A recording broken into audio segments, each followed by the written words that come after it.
Hello viewers, మన గుండె ఎంత పనిచేస్తుందో ఎప్పుడైనా ఆలోచించారా? మన గుండె నిమిషానికి 72 సార్లు కొట్టుకుంటుంది. రోజుకి సుమారు 7,000 లీటర్ల రక్తం పంప్ చేస్తుంది. అంటే మన ఇంటి 1000 లీటర్ల నీటి ట్యాంకు లాంటి 7 ట్యాంకులు.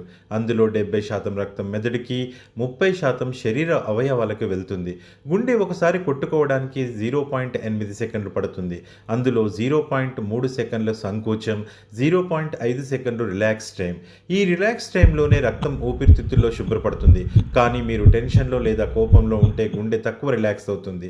0.5 బదులు 0.4 సెకండ్లు మాత్రమే. అప్పుడు గుండె నిమిషానికి 84 సార్లు కొట్టుకుంటుంది. రక్తం 80% మాత్రమే శుభ్రపడుతుంది. ఈ అపరిశుభ్రమైన రక్తం మీ మెదడుకి, శరీరానికి పూర్తిగా ఆక్సిజన్ అందించలేకపోతుంది. అందుకే కోపం, టెన్షన్, ద్వేషం వదిలేయండి. ప్రేమ చూపండి.